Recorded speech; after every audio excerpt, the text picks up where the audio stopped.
are ready, Mr. Chair. Call the Port and Commerce Advisory Board to order. Board Member Smith, will you lead us in the pledge? Pledge allegiance to the flag of the United States of America and to the republic for which it stands, one nation, under God, indivisible, with liberty and justice for all. Madam Clerk, call the roll, please. Today's roll call, Puckett. Here. Hughes is excused from the meeting and is joining us telephonically. Lawrence? Here. Smith? Here. Chair Jaffa. Here. You have a quorum. Very good, thank you. Citizen comments, except those noted in the schedule for public hearing. I don't have anyone signed in. Okay. Anybody in the audience? Okay. So the approval of the agenda and the consent agenda, are there any changes? I'll make a motion to approve the agenda and the consent agenda. Second. There's a motion made and seconded.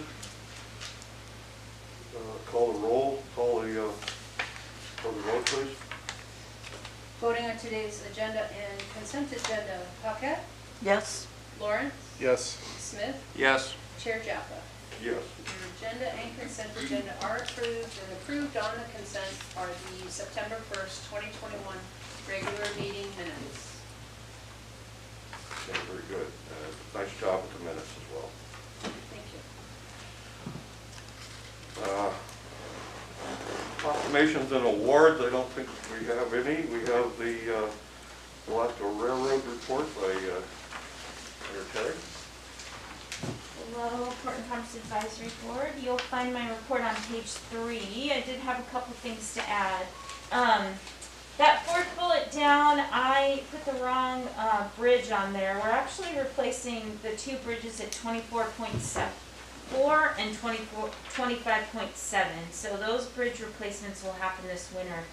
And additionally, we have some projects to improve 3 communication sites between Seward and Portage. So it's nice that Seward's getting a little love on this end of the rail.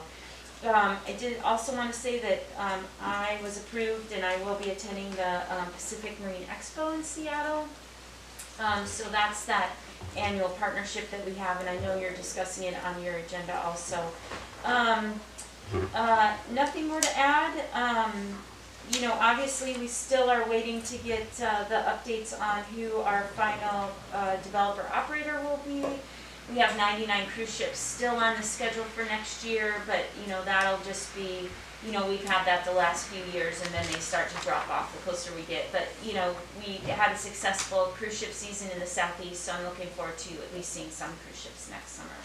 So with that, if you have any questions, I would be happy to answer them. Questions?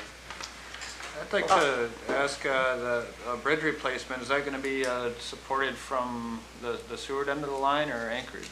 Yeah, Or that's a both? good question. We are going to have crews in Seward. Okay. So we will have a full employee campground, so that'll be good activity with them eating out in restaurants, staying in hotels, you know, eating at Car Safeway. So we're going to have a crew here, and they'll be going, based here going up. Very cool. Thank you. I was a little curious, as I don't know if it's premature, if you've been able to evaluate the passenger load. There were quite a few, I saw quite a few passenger trains run through Moose Pass at least. Yeah, that's a good question. I did, it's kind of in the middle of what I wrote down here, so it's not really highlighted, but I did ask that question, and we did have 57,859 passengers. The southbound was just a little higher than the northbound, which was about 10,000 less than 2019. So in 2020, we had very, you know, very curtailed ridership. You know, rails wide, we had 1% of what our expectation was. I'm sorry, 10%. But, you know, Seward Coastal did okay in 2020, but in 2021, we're getting closer to our 2019 numbers. So if we have cruise ships next year, we'll not only have the coastal numbers, but we'll have the numbers on the cruise trains themselves.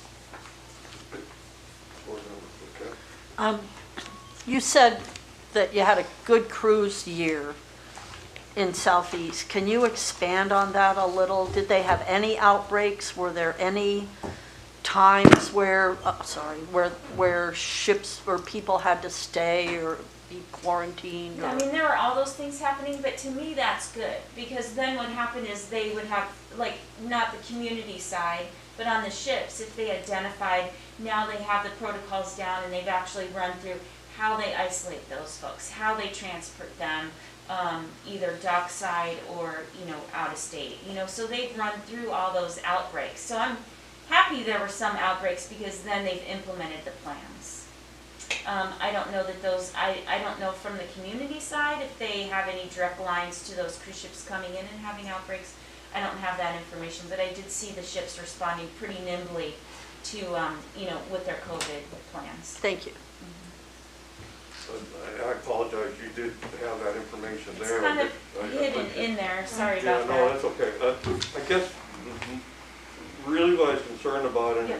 probably something we'll talk to the electrical department a little later, is that Keokuk Electric just noted that they have a downturn in revenue, and it impacts their funding, their revenue, their bonding, et cetera. The railroads had 2 years now of impact. Is there, and I know it's a state problem, but it winds up with how are they going to spend money locally? Is there any concern that needs to be addressed with our legislative folks? The railroad's been pretty successful going after federal funds, so our comm updates are with federal funds, these bridge replacements are with the federal money going straight to transportation. But Coastal Classic was overperforming expectations, so that's why it was the season was extended a week. So I think the railroad really sees the Coastal Classic as, one of the jewels in the crown of the passenger rail, at least. And then, a project I didn't note on here, but they've even locally in our yard, they've been upsizing the rail, so to heavier rail. So you'll see this pipe, you saw the pipe ship last month, we're having another pipe ship this month, so we're really expecting more freight to come through here. Now, I'm not in control of, the world global market, and we've seen all the backups in the Port of Long Beach. What those ramifications look like in Alaska, I don't know, but right now we're looking at another big year next year. Freight-wise and Freight-wise and passengers. I just think it's worth noting that because this ridership number is pretty shocking, but I think that's probably tied to the car rental crisis that we had. And also, I will say that and there's other people on the board that can speak to it better than I, but I believe our day cruises in Seward had a very strong showing. So, the train and those day cruises have a really good partnership, and so that helps us tie passengers into Seward. Yeah. So having those corporate partnerships and kind of the with the hotels and the ridership, all of those packages make a difference to the community. Yeah, and I think, in Seward, we always think that people are coming and they're staying. But I had to take a shuttle down this summer, and there were like 5 or 6 people in the shuttle that were all shuttling down, taking a boat cruise, and taking the train back. So just one day event where they're hitting all those different things, and they eat, so, it's very, very interesting where people are coming from. I am seeing what the coastal ridership reflects when there's cruise ships in, is people get off the cruise ship, check in their bags at the depot, and then they spend all day in Seward. Right. Which, at this point, we seem to be at capacity for our nightly lodging, so just having those folks here in the day makes a big difference. Yeah. Yeah. A lot of pieces to that. Yeah. One curious, what was the jury selection for our local artists? So exciting, I'll make sure you get the total press release, but it was actually an in-house vote by the railroad. So let me tell you, I was doing a lot of lobbying with my fellow employees, but the last few years it's been pulled in-house and the employees have an opportunity to vote. And then also I really pushed, and I said I would volunteer my time, so she'll be able to sign prints at the holiday fair. So they didn't have any employees to do it, and I said, well, we're absolutely having a signing event in Seward. I'll be there Friday night and Saturday morning, so you can buy your print locally. Quan Zook will sign it, and it'll just be a big I'm kickoff. sure it'll be beautiful. Wow. Yeah, Sure. it's gorgeous. Very cool. But I will make sure when that press release comes out, I'll send it to the clerk for distribution. Any other questions for Nothing for me. the railroad report? Great, thank you very much. Thank you. Okay.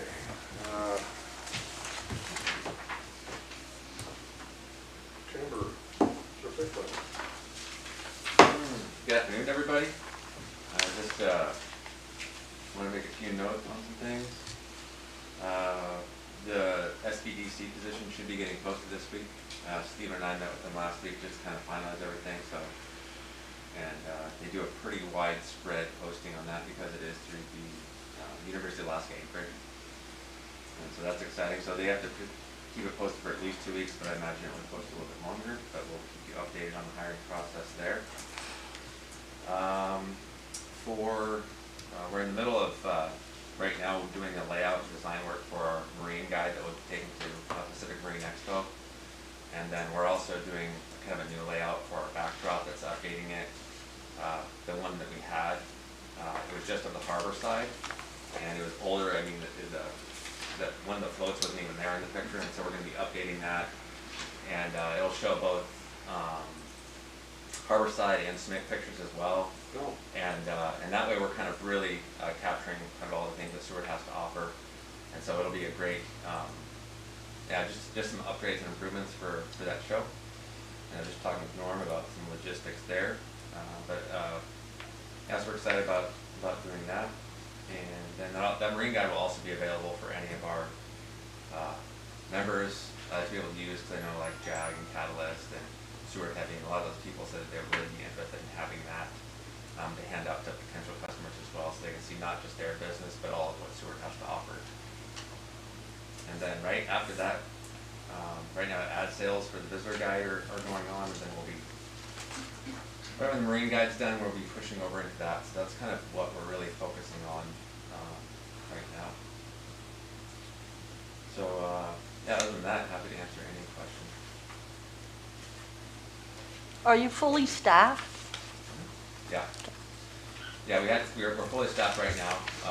Over the summer, we weren't able to kind of get kind of all the visitor staff that we would normally get, but we made do and we're able to be open as much as possible in a healthy manner. So yeah.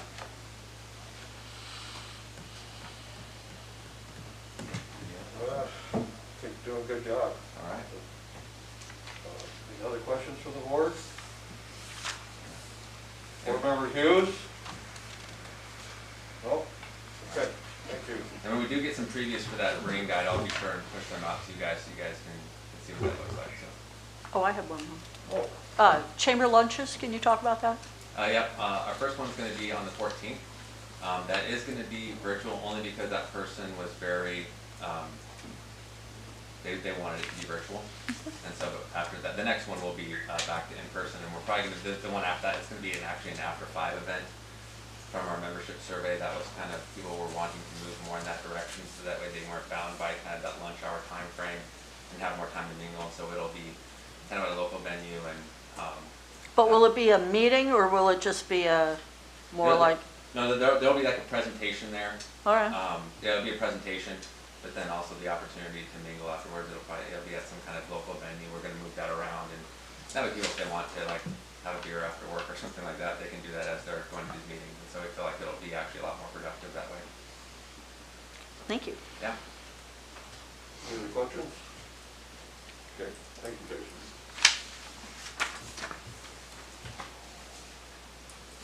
Harbor Master's report. So read it. That's me.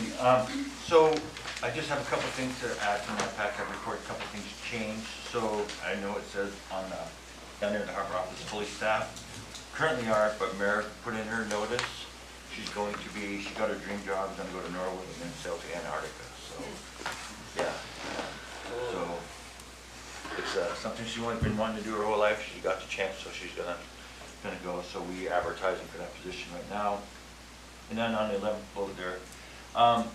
So we're supposed to open bids for the Northeast Lawn Tramp on October 8th, but the Corps hasn't approved our permit yet. So we extended it another week till the 14th. We're gonna open them at 1300 on the 14th. And yeah, take any questions.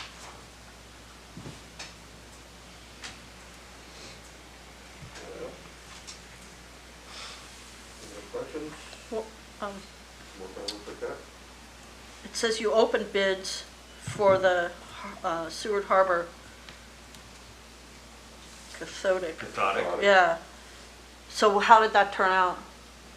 So bring it before council on Monday. Okay. And so the bids were, I was surprised, $130,000, which is Low.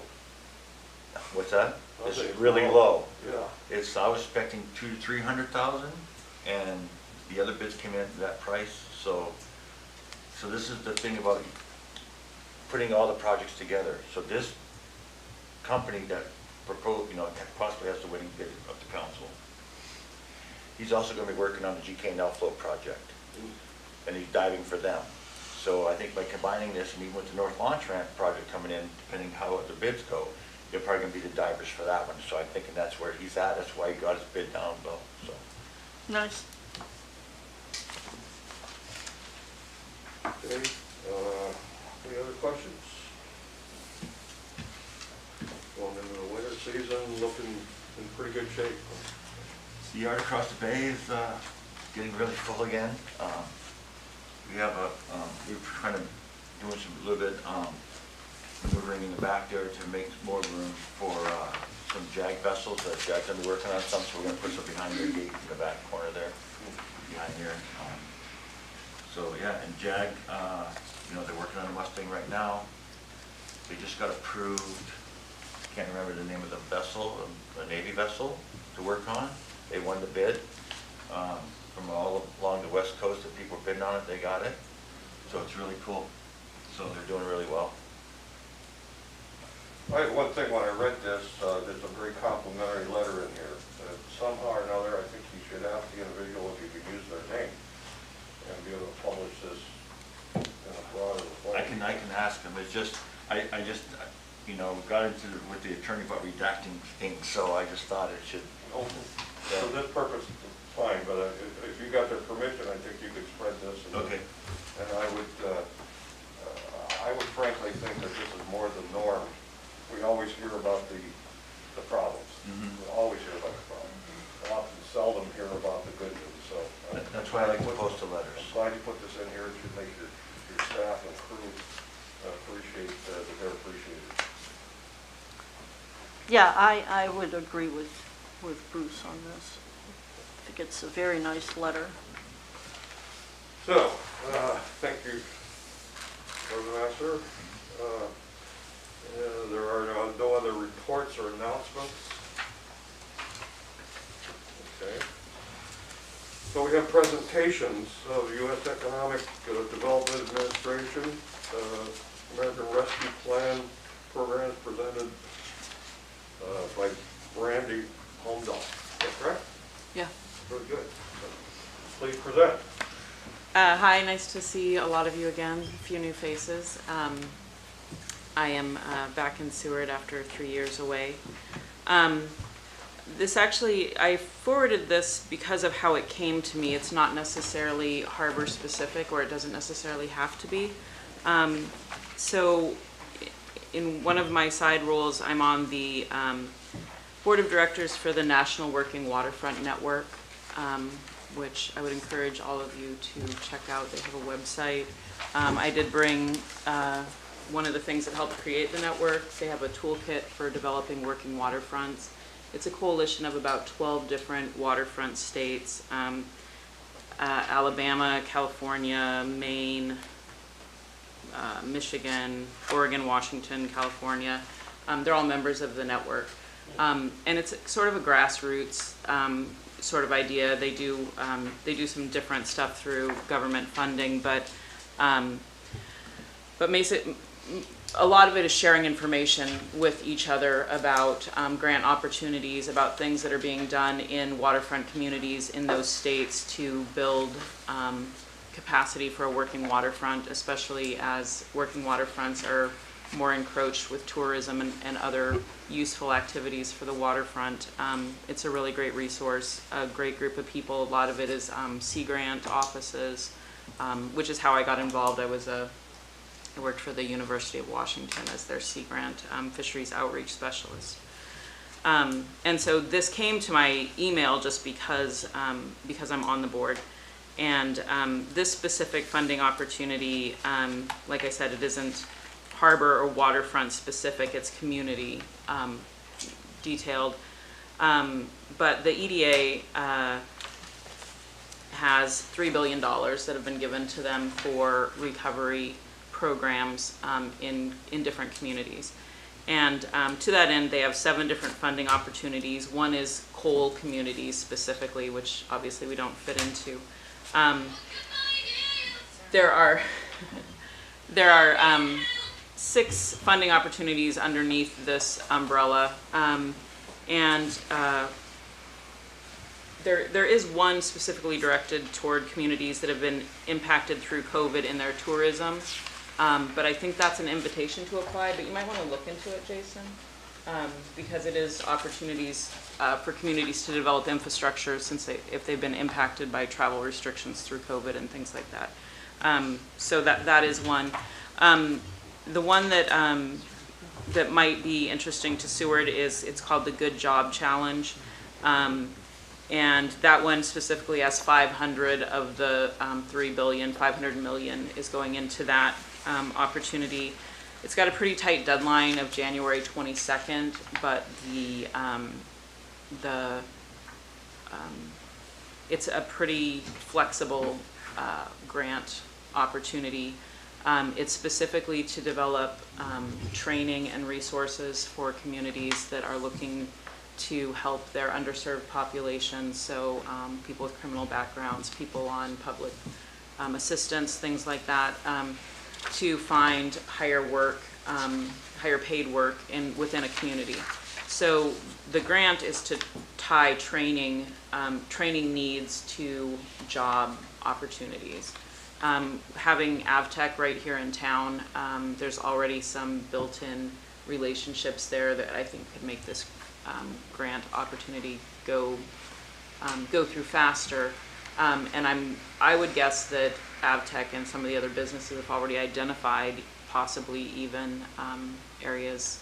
I know in the processing sector we're always talking about more need for training for seafood processing workers and things like that, and ways to integrate that.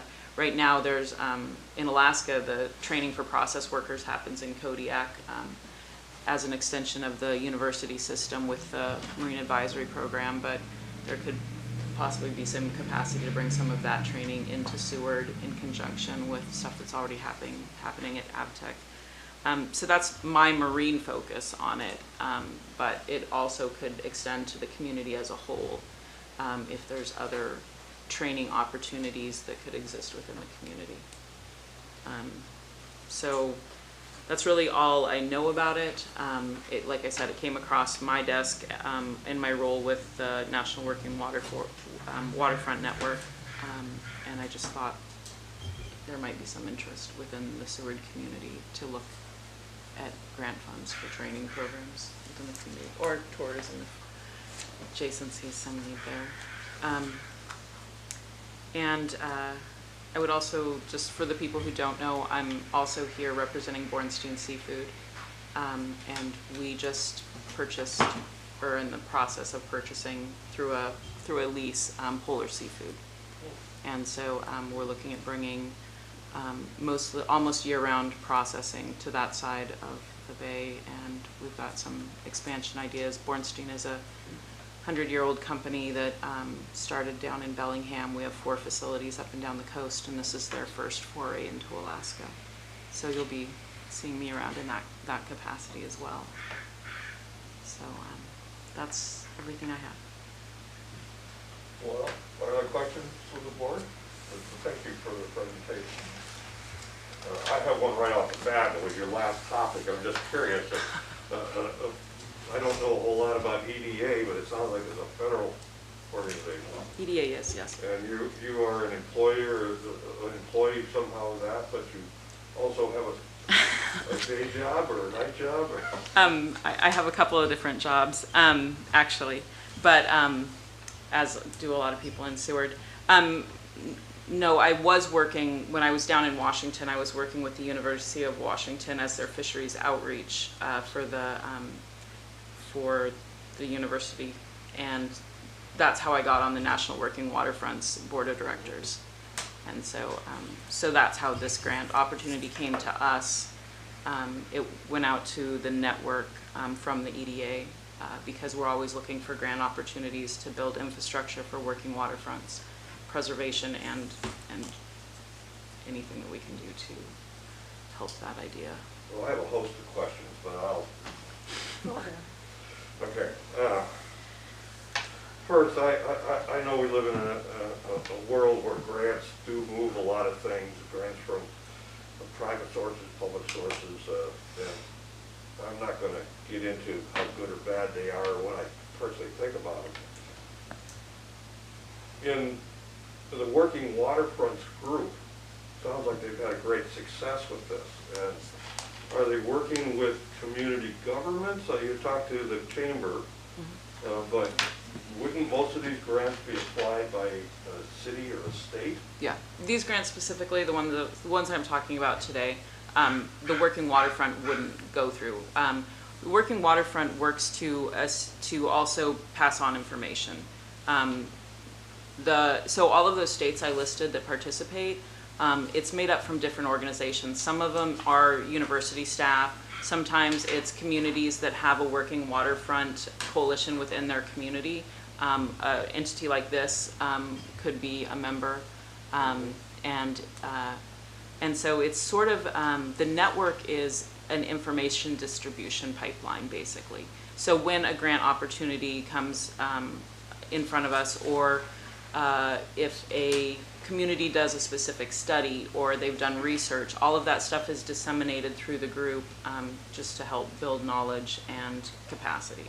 So this, like I said, just came to us as something to pass on to the communities we're involved in. I also pass this information on to, I work pretty closely with the communities of Ilwaco in Washington and Grays Harbor up in Raymond, that area, and Astoria along the Columbia River down into Oregon. So, so I pass the information on to the communities that I'm involved with. You're quite a network. So if you said there was a target date of spring or January, I think. January, yeah. And I'm not entirely sure how complicated these grant applications are. I'm sure AvTech would be, I don't know how our state administration is actually pursuing some of the opportunities.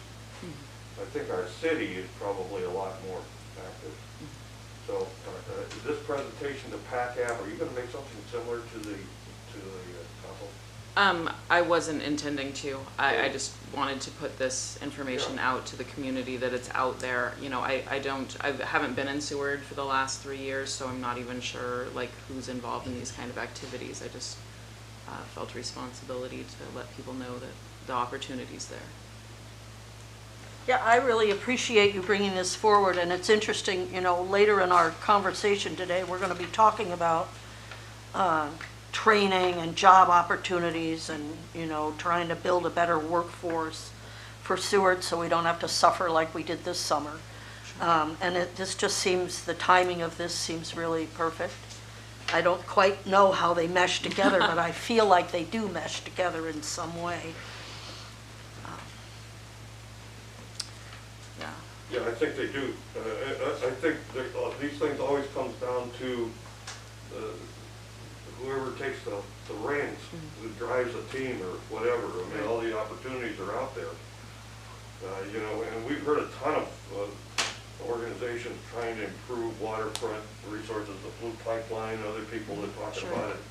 And I just have the idea that there are all these resources out there that somehow need to be lassoed and brought together so they're all driving at a place. And I think frankly Seward is probably as good at doing that, or has been, as any place. Yeah. I know our council has taken opportunity, and our administration has taken opportunity, and I'm sure you're not going to be very far away No, no. for advising the, why Kodiak? Why is Kodiak ahead of this? In training for seafood Correct. processors, Kodiak has a really cool facility that they built there about 20 years ago. It's called a pilot plant, and In the harbor? no, it's out at the it's out on Muir Island, and it's its own little entity thing. It's a division of the university, and in the 80s and 90s, I think late 80s, beginning early 90s, it was really heavily utilized, even into the early 2000s with the Murkowski administration and the money that was being put into revitalizing the seafood industry. So it was really super full of pilot projects, people wanting to do different things with seafood. And then as the funding fell off, as we all saw in the late 2000s, it's been underutilized. And now the staff is down to about 3 people. The whole bottom of it has kind of been mothballed. But one of the programs that that continues out of there is 2 different ones, actually. One's called the Alaska Seafood Leadership Project. So that's done every other year, where they take people from all over Alaska, usually up to like 20. They take them to Boston to the seafood show, and they do a week-long training in Kodiak using the lab there. And then those people have to go back to their processor, whoever sent them to the class, and then do a input the things they learned through the class and come back and do a presentation. So they do that one, and then they also do every other year they do a week-long quality-specific training for seafood handling that's open to processors, independent distributors, anybody like that. And so because the pilot plant's in Kodiak and the staff is in Kodiak, that's why it happens in Kodiak. How do they measure the success of the program? I think mostly through how many people attend. So I teach at it every year, and our attendance is usually, we just canceled this year, we canceled last year, obviously because of COVID, but there's generally anywhere from 7 to 18 people attending, and then and they're new, so we feel like industry is really benefiting from that. Off-season. So Yep. yeah. Yeah, in November.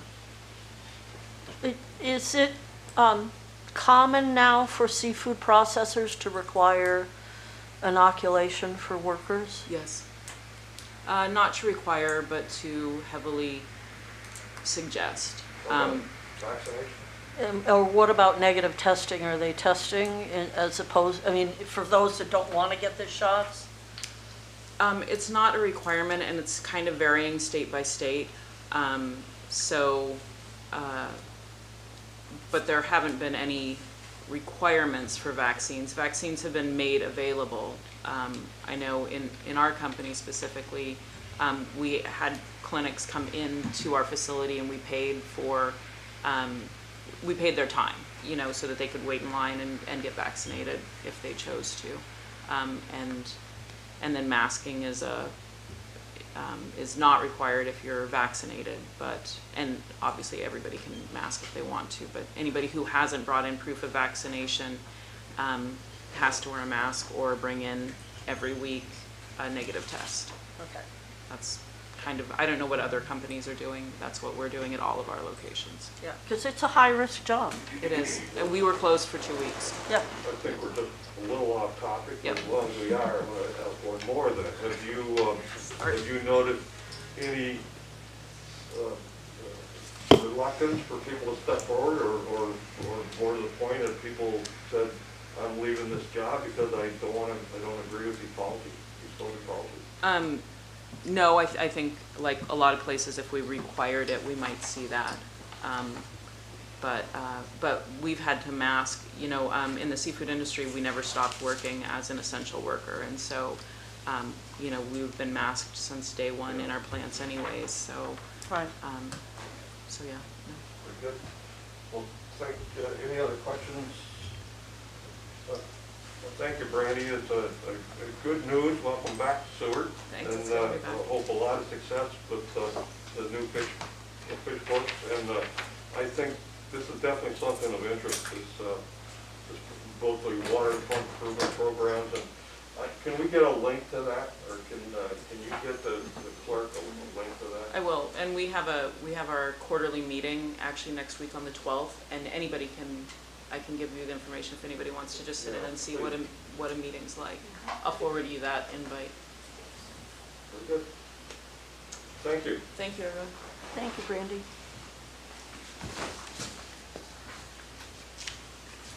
So, there's no, that was the end of our presentations, and we have a couple items of new business. The consent agenda, we got through that. The AML conference, review the schedule. This is all very confusing to me, so if any of you understand this and you want to comment on this, please do that. I think the clerk can help you all with that. Well, I'm sure she can, but they might. So AML is the Alaska Municipal League, and every year they do an annual local government conference in Anchorage in November. And part of why I wanted PACAP to be aware, all the boards and commissions should be aware that this training is happening, and if you choose to, you can, select to go to some of the training. The newly elected officials training is something that new council members that get voted in typically attend, and this year they're going to do it virtually, and I think it's going to be free. And so, they'll go over a number of things like protocols for meetings, but you actually can gain a lot of knowledge about just local government. So that is something that everybody is welcome to sign up for, and we can coordinate that through the clerk's office. If you want to attend in person, the whole schedule, it's several days. And it's not just the elected officials that attend. There are different components later in the week. There is a conference of mayors, that's ACOM. The AGFOA is the finance officers. AAMC is the clerks. AMMA is the Municipal Management Association, and AAAO is the tax assessors. So those are all subcomponents to the AML conference. So they pull everybody together at one time. But for the first couple of days, you can see the schedule, and if you wish to sign up, just let me know, and you have the funds to do it, and we can make all the arrangements for you. I think PACAP has had participation in that past. I don't, I think had the opportunity to decline because of my personal schedule. The city also, council and other boards have access to this as well. Yep. But there's an individual activity working with the clerk to get signed up. Is that, Yeah. so we don't need an action?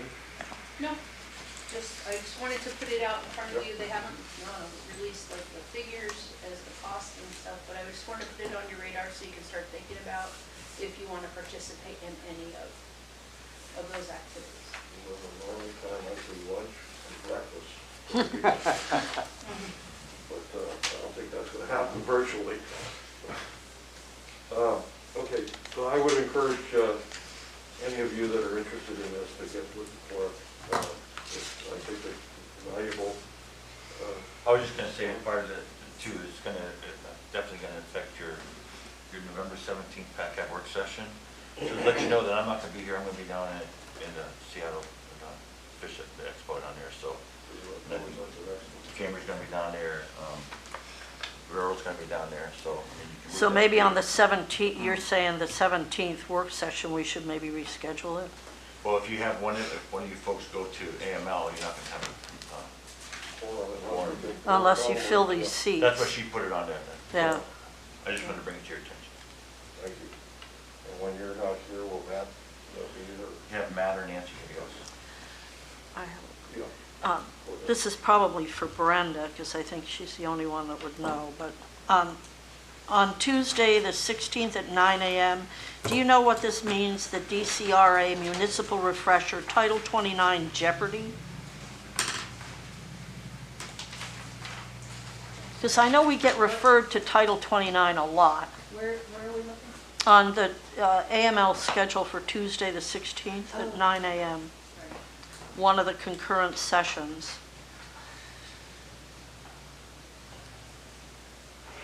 So I just know Title 29 comes up a lot in discussions. Oh, and- Jeopardy is probably literally like the Jeopardy game. They're probably doing like a. Oh, like a quiz? Yeah. Oh, to test our knowledge. I got it, got it, that's what got I it. would Okay, assume. I get it. See, you did know. But I will find Yeah. Fun. that. So, is there anything else on the AML? No, I think we can go on. I think the city will have a representative there, won't they? Isn't that automatic? Both the city manager and myself will be attending. So it's a lot of bridge building. Yes.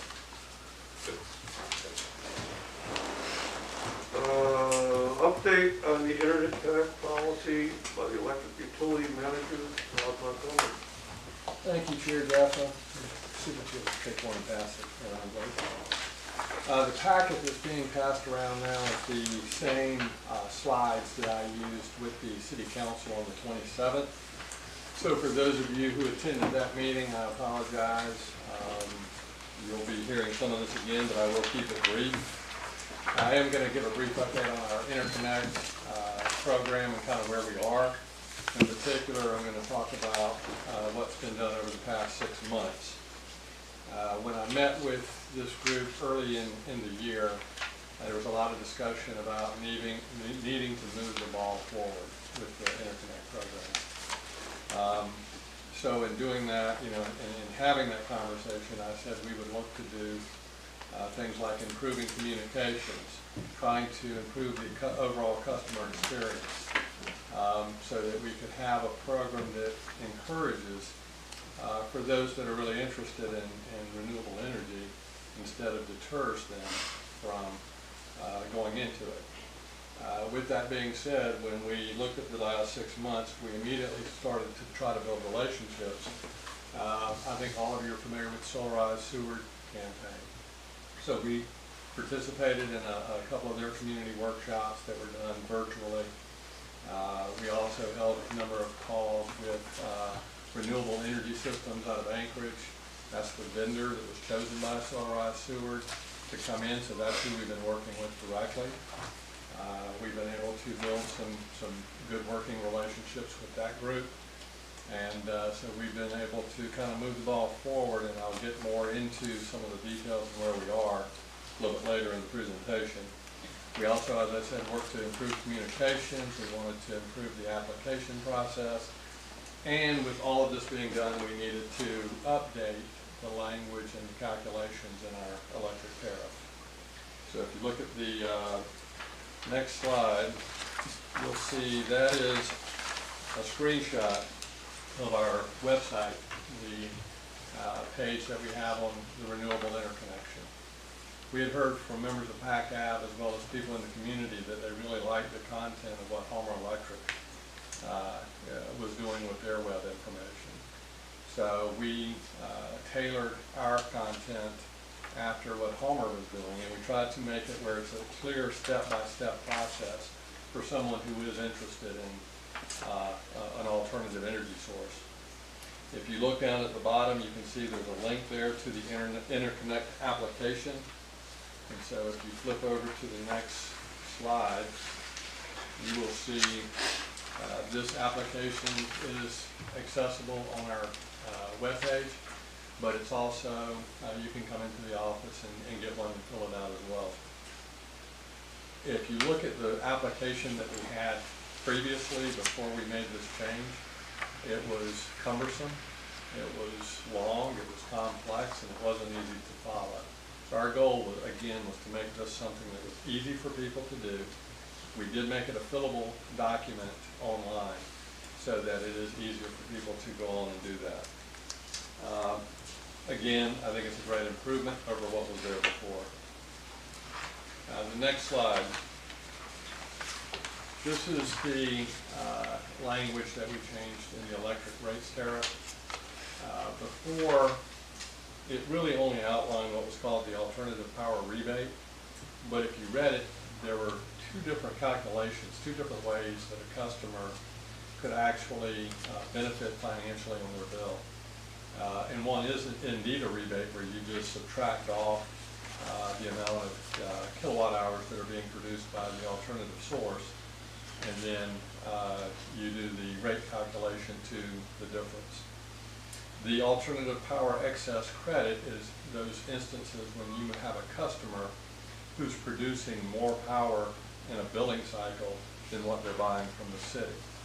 And so that language, the calculation that was being used before, was simply the calculation that was being used by Two Gas Electric.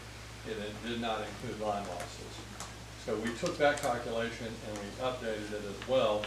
And we also, with the language, we showed clearly, I think, that you have two different ways that you can benefit where it was not as clear before. So that's the update we made on the tariff. Basically, just a quick summary. You know, we really have worked to build stronger relationships, not only in the community, but with renewable energy systems, as well as the Solarized Sewer representatives. We want to make it where it's alternative energy is a viable source for customers.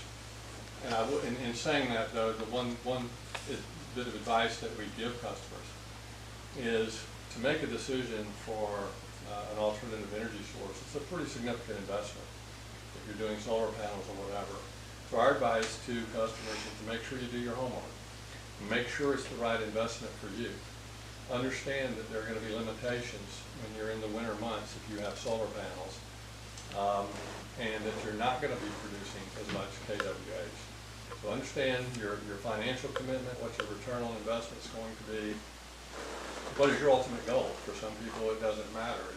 They want to have green energy, and I think that's a good thing.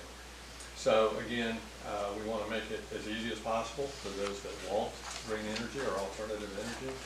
At the same time, we want to make sure it's done in a way that does not compromise the integrity of our system, and it's done safely. So those relationships have been valuable as we move forward in working with renewable energy systems. If they stay the vendor, I think we will continue to tweak what we're doing if we see ways to improve what we're doing, but so far it's gone really well with it. We have updated our web content, as I mentioned, to improve communications.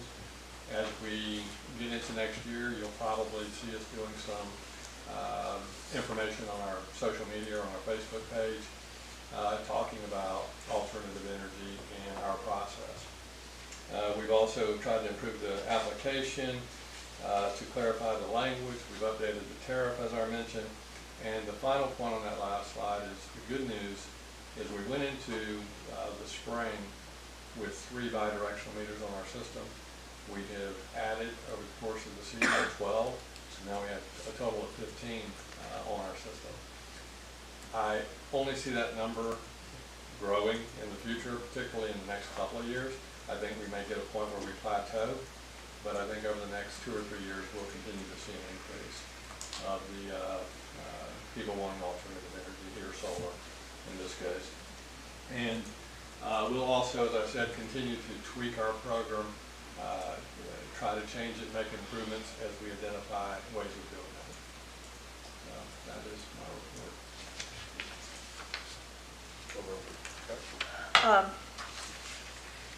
I'm curious, as people are producing power and putting power back onto the system, how is that impacting the electric department's revenues? That's where, if you look at the charge that we have for people who are using below 150 kilowatt hours, that's one reason that you're doing that. It's not just because you have people that are snowbirds and they're leaving Seward in the winter is to make sure that you're collecting revenues from those customers who we still have to be able to serve them, even when they do not have solar. Right. So we have to have the wires, the poles, the transformers and whatnot, so they need to continue to pay their fair share. Right. And so that's why that charge is a part of the bill, and that's how most utilities are handling it today. And earlier, somebody said earlier that Chugach's revenues are down. Do we know where that came from or why they're down? Well, they're down. I think it was pandemic related in my conversations with them. We recently were negotiating the wholesale power supply contract with Chugach. They made that clear in just conversations as we were starting meetings or over lunch, that they were down because they've seen a number of businesses close, even larger corporate offices. And those that didn't close, a lot of them moved out and they're working remotely, the employees are. So while their revenues are down, I touched base with them about a month ago because we're coming into our budget cycle.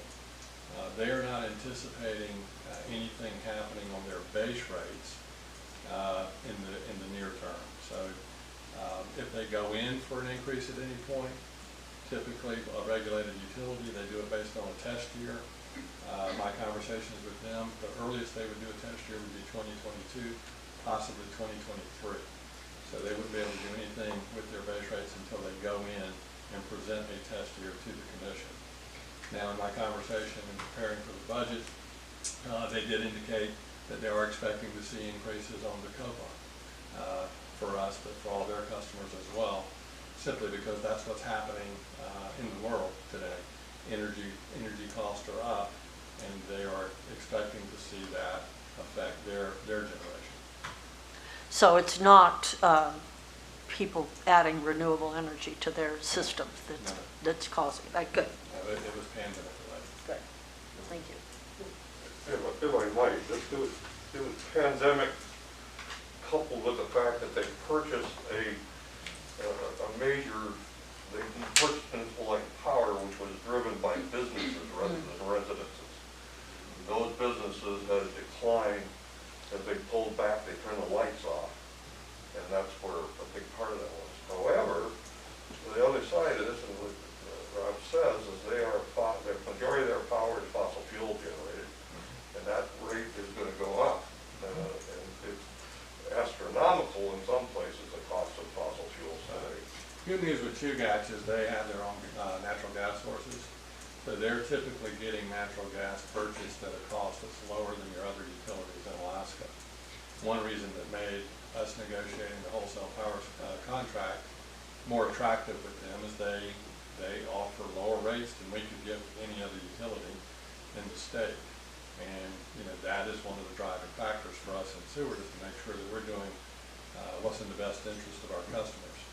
So keeping rates as low as possible, them having access to their own natural gas supplies played a big part in that. But even in having that access, they're going to see those costs still go up as well on natural gas. About 90% of the energy in the state of Alaska is produced with natural gas. When we, with the success of the solarized sewer, and if it does grow, we're putting power back into the Intertide. If we're not having to either use our own generators or find power. When we buy power from Bradley Lake, or that stored power, do we take a credit? In other words, if we're putting power back into the system, do we get a credit for a gallon of water? Chair Jeff, I really don't know the answer to that. I'll be glad to. Yeah, I'm curious because with all alternative renewables, storage is the thing that we need to develop most of. We're a little over 1% of what the power that comes from Bradley. The other utilities, because they're larger and they're putting more money, paying more money, they're getting a higher percentage based on the size of their company. And so what we get out of Bradley is about 1.2% of the energy produced. That's because of our ownership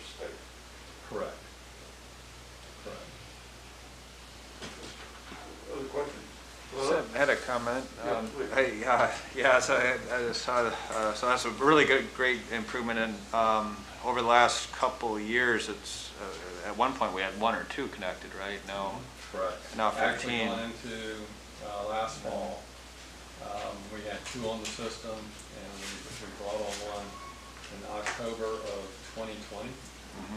And so we were at 3, and then when we got into the spring, we started getting more demand for it as the Solarized Sewer campaign was taking hold. So this was all through Solarized Sewer then? Yeah, pretty much? absolutely. So my comment there would be, I had 2 of the neighbors put up solar, and they were in and out in a day or 2. But in talking with them, one of the things that they didn't mention was any dealings with the city, which is probably a good thing. Yeah. They didn't even ping their radar as to what it took to get connected. Now, is that done by the customer, or does Renewable Energy handle some of this for them? The Yeah, application? renewable energy, you're talking about the installation? The application for interconnect. Application, Renewable Energy Systems helps them with the Okay. application. There are certain calculations that need to be a part of the application that Renewable Energy Systems helps with. For us, it's been a pretty straightforward process. With each of those 12 customers that we brought on this past summer, our work has been not much different than when we bring on a new customer without solar. Everything is pretty much set and done by Renewable Energy Systems and electricians, and then we just come in and tie it into our system. The big thing for us is making sure that it has the appropriate equipment to shut it down and not backfeed into our system and cause injury or even a death to one of our crew members if we're out working on power lines. Okay. Do you happen to know what the installed capacity was? I don't. I could give that information. That would be interesting to hear, and then what the largest system is, just so we have some idea of what people are planning. Yeah, I know that Mr. Paperman, I think he's got 18 panels on his roof, but I'm not sure what his overall capacity is. We can get some of that information for you. Yeah, I'd really like to see that. Thank you. I have a question on the administrative portion of this. We listed for a number of years all the complications of getting to this point. This is great that we're here now. You made one comment about this, and I think this is kind of to my point of how complicated this really is or not. The application you called a fillable document. Fillable document. Was that done internally, or did you have to find some sophisticated person to do it? We did it internally. Okay. And would you say then that the whole process of doing this was difficult? It's not, I'm not going to say it's easy, but it was extremely difficult. It was tedious. I wouldn't say difficult, I'd say tedious. Because, you want to make sure that you're getting the information you need to protect your system, but also help take care of the customer. And so for us, it was looking at what was already being used here in Seward. And for us, it was cumbersome. Even, in the electric department, we were thinking, this is very difficult. We can't imagine what it would be like for a customer going through this process. So the tedious part comes in looking at that, and then also looking at what other utilities are doing and benchmarking your information against theirs. And we didn't do it just against one utility. We looked at a number of utilities. And we were trying to simplify it, but still get the information we need to get the work done and to work with renewable energy systems. Because there's a whole different document, checklist document, that you work with the vendor to work through. So we were simplifying that as well. I did not include that in the packet. Okay. That would be code issues? Code issues, voltage issues, amps, more technical information. So just so people who might be watching or listening later have a clear idea, if you have an existing system, you're already hooked up to the City of Seward power. Solar? No, just regular power Okay. from City of Seward. And you decide you want to go solar. You're gonna contact, whoever, probably Renewable Energy, but whoever, and they're gonna sell you whatever they're gonna sell you. You're gonna fill out this form, Right. and then when it comes down to it, the city of Seward is basically going to come out, swap the meter, put in the other kind of meter, and check that the firewall or whatever that Right. system is that protects you is there, and that's the extent of it That's for good. you, That's right? pretty much it. Yeah, There may be times where we need to move the facilities, move the line, the service line coming in based on where the customer is right, putting put the their- solar, the yeah. solar. But for the most part, you're correct. Okay. Well, I'll tell you one thing. This is our second meeting, and those additional 13 meters went in this year, and we haven't had a single customer come in here and give us a hard time about how it all went. And so, congratulations. Thank you. Yeah, it's early. And well, just to that point, we have heard back directly from a few of the customers.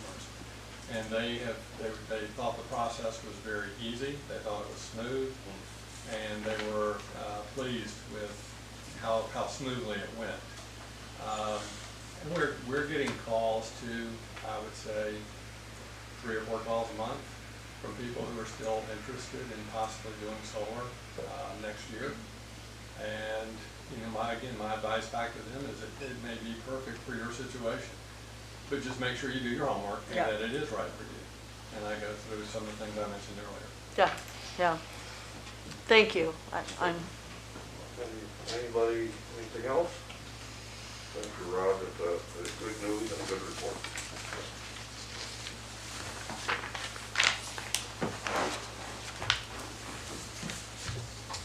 And I guess we did discuss the designs, the net metering, so item 5 is review, letter of support signed by Climate Action Committee representative and discuss the next steps. And I think board member Pat knows more about this, but so we can lead us through this. yeah, so all this summer, there were a group of people that got together. They were climate change representatives from all the municipalities around the state, right? At some point early on in the summer or spring, when we started meeting, I think just about every community had somebody sitting in on this task force. So the result of this was a climate action letter that got drafted by somebody that works at the university.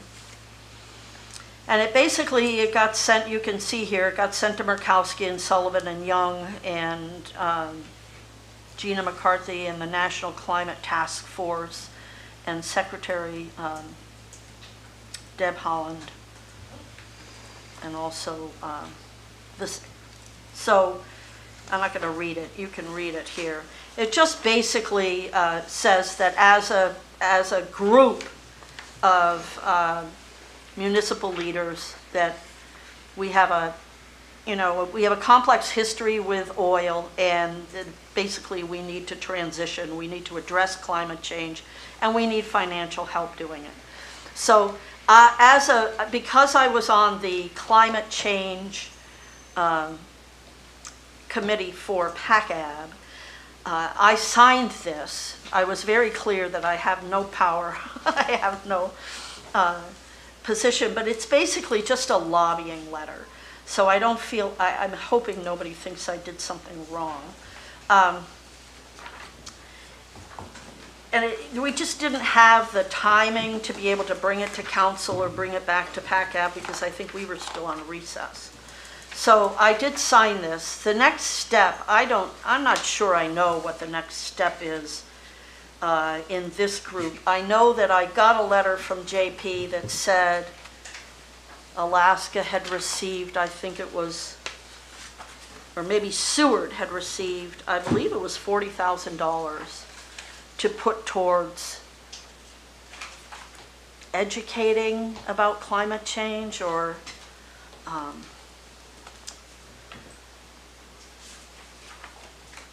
yeah, and I don't, that's not in here.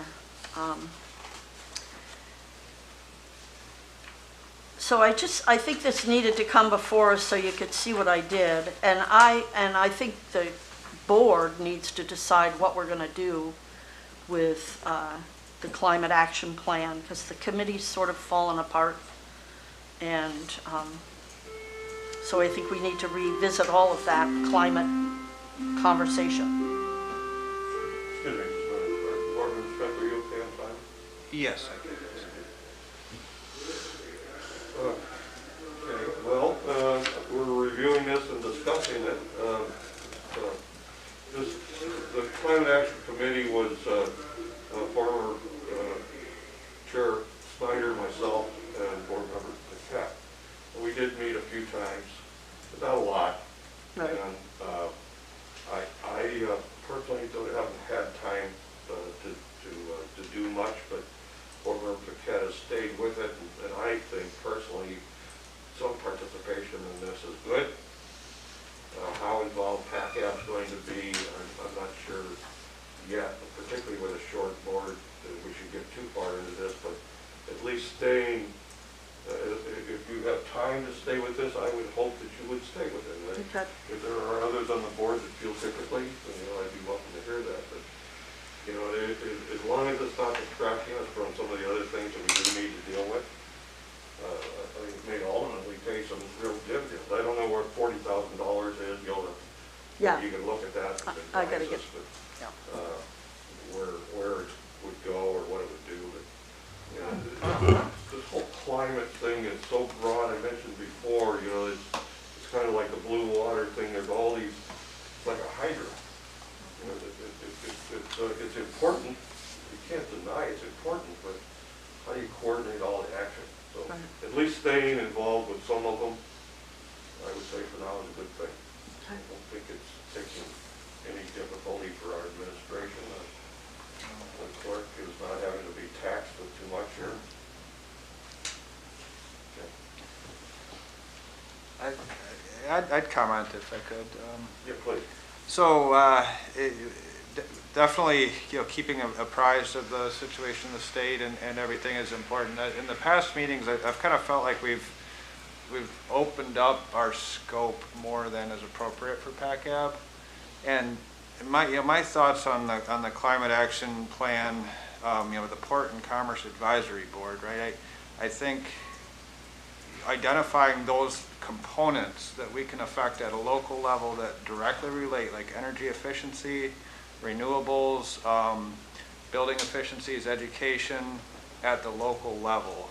Rising sea levels.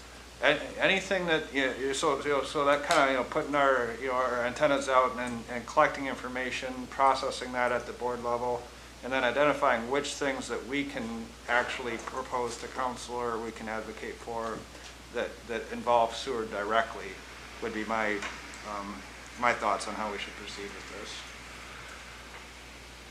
Yeah, I totally, I think that was really an excellent summary of what we've got. And there's somewhat of a broad interpretation of what's good for commerce.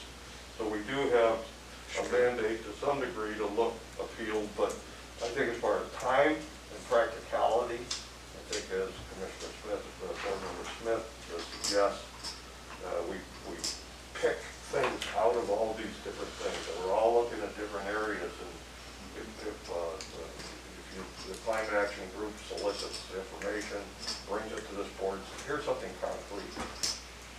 Actionable items. Actionable. Thank you.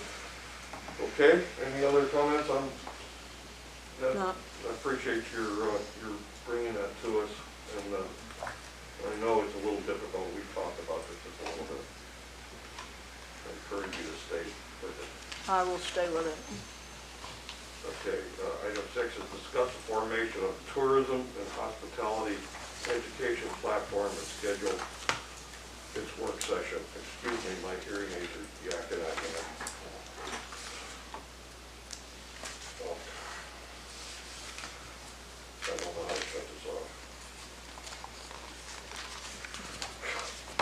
have Bluetooth hearing aids.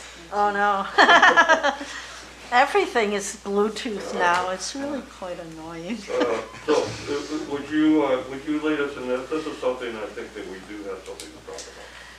Sure. So last spring, before we took our hiatus, we just touched on a conversation about, the lack of workers and a need for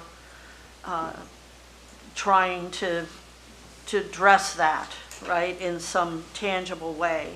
And so this was my proposal for how to move forward, would be to try and have some kind of a work session with this proposed invitee list, so that we can, and the thing is that grant that Brandy was talking about, I think, ties right into this.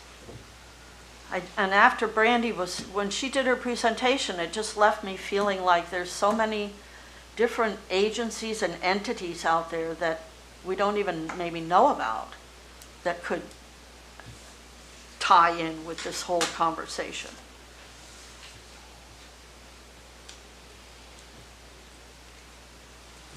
I think you're absolutely right. And it is interesting that the presentation earlier today does somewhat mesh well with some of these categories. We don't have, to my knowledge, a working group to deal with this specifically. I don't know if we have any time in any of our work sessions to bring this into some sort of discussion. This, I look at the idea of education as a commercial improvement, and I think it's critically important to the life standards of citizens of Seward. I don't think it's confined just to tourism, but I do think that it would certainly be an opportunity to focus and then expand from there.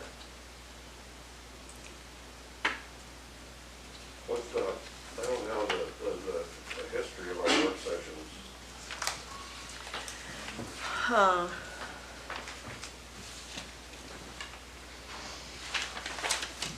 Well, in looking at work sessions, we've got the one on the 20th this month, but that's already we already have a schedule for that, don't we? I'm not even sure that we can hold that, because I think we're gonna be missing, Hughes is still gonna be gone, and Lawrence is gonna be gone, so that. Unless we fill some seats between now and then. You still wouldn't be able to do it. They'll have to go before the council, assembly, for the council. Yeah, for appointment. So I think Have you had any applications? the board is maybe gonna need to cancel that work session. When will we know that, for sure? When do we know that? Now? Today, probably. You should make the decision, because it's only 2 weeks away.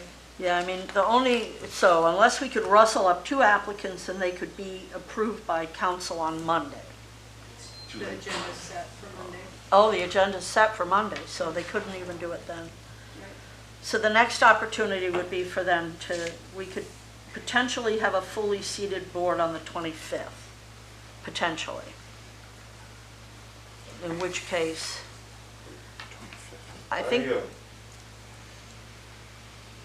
I would be willing to work with the CAP committee, a 3-person committee, or 2 or 3-person committee, which I could appoint. And we could do some preliminary stuff here without a work session, is that correct? Correct. Is there anybody here today that'd be interested in working on that a little bit? Someone in the education field? This is in regards to tourism and hospitality, right? So, I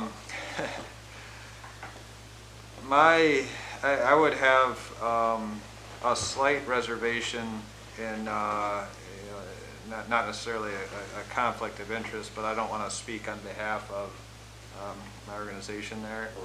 I will. I was going to add in my final comments there on a shameless plug for the fine graduates that are produced at AvTech, though, and how to get a hold of them. I'm not sure I'm the right, I mean, I can give you a sense of how things are going, but I definitely don't want to speak on behalf or, Well, we wouldn't ask you to, Board Member Smith, but if you'd accept an appointment, I'll make it. okay. Appoint a committee of like Board Member Cat Smith and myself Okay, to work on this specific topic, tourism and hospitality education platform. and we could invite people that have some authority. We can, and if we can have under this arrangement, we can even do it by telephone. Okay. So at least that'll get the ball rolling, and if we get something moving over the winter, then we can find a work session to bring it and flesh out things where you'll have a real conflict. Okay. Okay, so that is an action that the chair is making. Second then? I don't need a second. No. Well, Just yeah, appointed. sure, I'll ask for a motion. Absolutely, we got a quorum, absolutely. I ask for a motion to establish this committee. I'll make a motion that we establish this 3-person committee to discuss this hospitality tourism education platform. Was there a second? Second. Second. Any discussion? Just to clarify, I took you, Jaffa, as the maker of the motion and Smith as the second. Okay, that's fine. I got it. So this would be to establish a tourism hospitality education platform with a quick call the vote. Voting to appoint that committee, Pocket Yes. and Smith, Yes. Lawrence, Yes. and Jaffa. Yes. That committee is created. Last order of business is discuss. Okay, this is probably confusing. I don't think we have this. This was, I think, a breakdown in communication. At some point, the Historic Preservation Commission, I think, said that they wanted to review downtown historic district standard guidelines. They're creating a draft guideline for the downtown historic overlay district. And at some point, they had said, we'd like to have a joint work session with PACAP. That actually was included in your September 1st agenda packet, but it was put in the back as an informational item. It was not brought forward as an action item that you would be addressing and scheduling. So I wanted to put it in front of you, clarify the confusion. I myself had confusion over it. Ultimately, I'm not sure HP is truly ready to have this joint work session with you, but at some point they are going to want to do that. And so I just wanted to put this in front of the board and say, when HP is ready for this, I will bring this forward back to PACAB and we will look at scheduling a joint work session because they would like your input. Does that make sense? It does. I don't think anyone on the board would object to that. Thank you. Advisory board priorities, Before you go on, do we want to talk about rescheduling this the work session. on the 17th, the one that people are going to be gone for? I think that would have to come up the next The November one? We don't know, Yep. we don't know who amongst the board members may or may not be present yet, because no one signed that. No, but staff will all be gone, right? What one do you? Stephen will be gone, the harbor master will be gone that same week, Yep, that's up to the board then. right? Didn't you say that you'd be Chamber gone? be gone. Chamber's gone. I mean, I think the only option I is mean, that's really to something- move it to the That's something 10th. you can put it on the agenda for the first meeting in November. Look at it then, and maybe Yeah. something might change between now and then. That's true. Just a thought. I will not be here on the first meeting of November nor on the 17th or the Should do 10th. something today then. I don't know about Carl. I think, He's gonna be gone for a couple months. yeah. We need to get these empty seats filled. So, it's actually October 20th work session, and then also the November 17th. In November. We're talking October 20th, the work session on October 20th, Right. That one you already said you thought we should cancel it. because we won't have it for us. So we want to reschedule that. And is there a reason we can't just move that a week? Because Carl and I won't be here, Okay, that's, unless you give them board members. all right. You can We'll just call have a to- work we'll session just have as to soon as cancel you it get. and see what we can do. We want to get some members, hopefully. Alright. We need to go out and put the press on some people. And do you want to consider the November 17th work session now or later?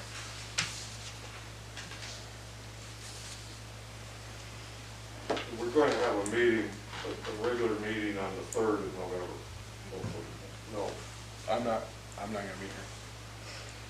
We'll have your Nor is seats, we'll Carl. have the have a seats quorum, filled. We'll have a unless you get- quorum by then. We'll have a quorum by then. I like the positivity. Yeah, we're gonna have a quorum by then. I figured out who the two people are. Now we just gotta get them. well, I think we should leave it, if Yeah. you're sure, we'll leave it Yeah. scheduled. Yeah. And the same thing with the 17th. And so we're canceling the 20th. October That's it. 20th. Yeah. We'll have to- November, Lawrence? I don't know if it has anything to do with this, but so if Linda has some people that she thinks can get, when do they need to have their applications in by? In order to get on the agenda for Would Council need meeting. them no later than the 19th of October. Okay. 15th? 19. 19th, yeah.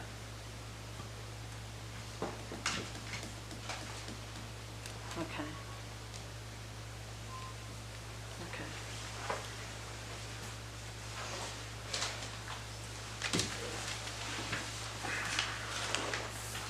So, our schedule is complicated, but our priorities are not.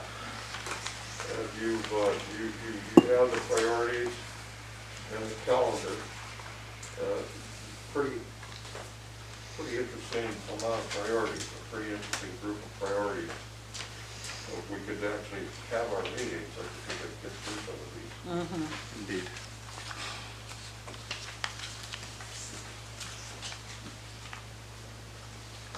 Anything else? Citizen comments? We're up to that point. Yeah. Okay, well, we've completed our regular business and we are open for citizen comment.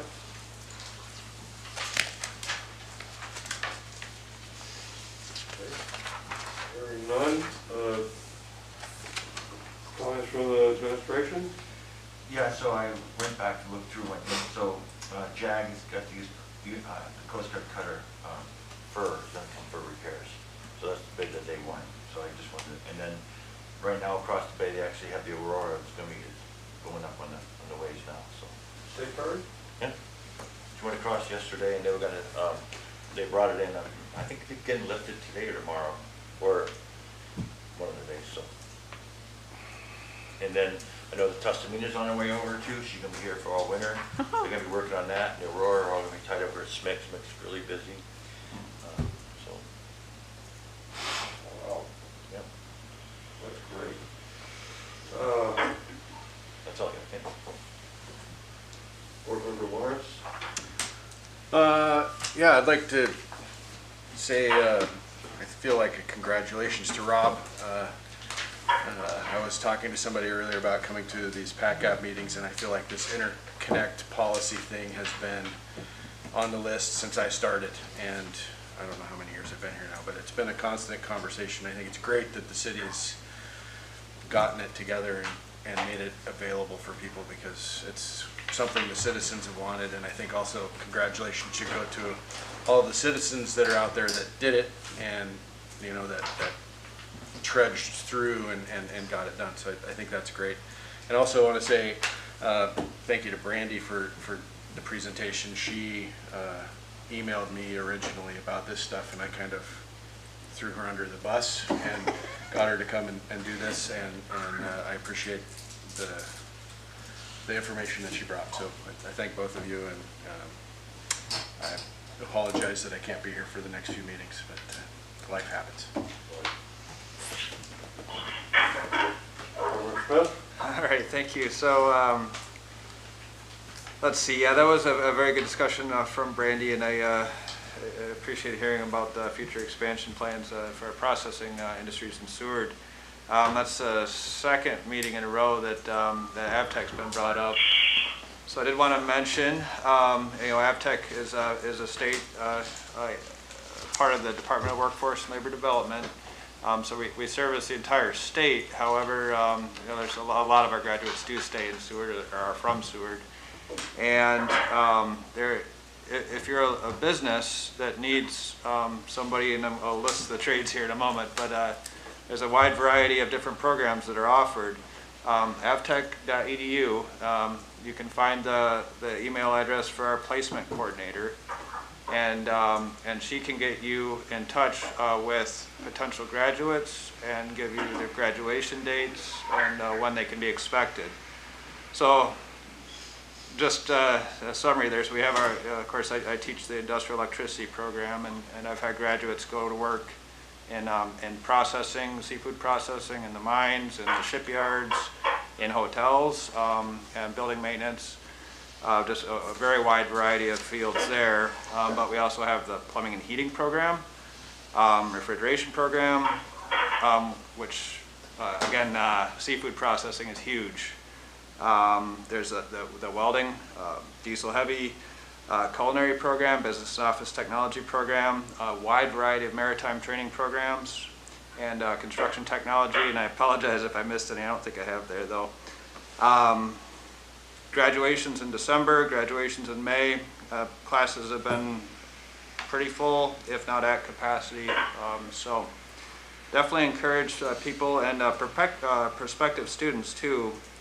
The trades and a lot of these fields are often overlooked, and there's very good careers to be had. So that is definitely part of Port and Commerce activities there, is getting people into these positions. So I'm proud to be part of that, and I'm happy to answer any questions, but definitely check out the website and find contacts if you need anybody. So thank you. Shameless plug. Very good, very good. Carl? Carl? Yes, can you hear me? Boy, I think so. Yes, sir. Very good. Well, I definitely enjoyed sitting in visually and listening telephonically to the session. I want to thank all of you guys for your diligence. And I do have a question for Brenda. Yes? Brenda, you diligently explained the rules to me about what I could do and couldn't do for this PACAM meeting. Do those same rules apply in the work session? You actually have, because there's no actionable items that happen during a work session, you have a little more freedom to partake in the discussion. I know, I just won't be counted as a core member, right? That's true, yes. Okay, thank you. Yep. Thank you all, by the way. Thank you, Carl, for participating. Board Member Paquette? Thank you, Carl, for being there. So I think it was a good meeting. Thank you for everybody who came and commented. Thank you to Brandy for coming. I think that was very helpful. One of the things that was brought to my attention today, again, is the lack of affordable housing in Seward. I was at the spa, and they're down to one hairdresser because the other hairdresser couldn't find an affordable place to live. So I just want to bring that up as a reminder that, we pretty much got electric and interconnect down, so now we need to really focus on something else. And I think that next something else, one of them has got to be affordable housing, and whatever we can do as a board to help facilitate that. And I look forward to the committee with Ben and Chair Jaffa to talk about this education component. And I think based on Board Member Smith's comments, I think the partnership with AvTech needs to be improved, I think there's more that could be done with the community and AvTech together. And I think that's it. Thank you. And we need to fill those seats, so anybody that's listening to this, put your application in, please. Thank you. I appreciate you saying that because it's coming from a much more pleasant person than myself to solicit people to come to this board. Our previous chairs, one sitting in this room, have all been a source for inspiration and had full boards. I hope our lack of boards is not any comment on me. I'll do whatever I can to help. But as I said at a union meeting 45 years ago, nobody's going to do it for you. If you're not going to stand up for yourself and for your community, don't expect the results that you want. So come forward, participate, help us improve our community. It's fun in a way, difficult at times, but it's rewarding. And it's something that we all need to do. I appreciate the time that all of you have put into this. I know everybody is busy. You're not going to find somebody who's really got something to offer that's not already busy. So don't feel like a lone stranger. We all understand that problem. Okay. Nothing else. The chair will entertain a motion to adjourn. Yeah, somebody? I'll make a motion, we adjourn. Second. All in favor? Okay, so moved. Adjourned 1:31.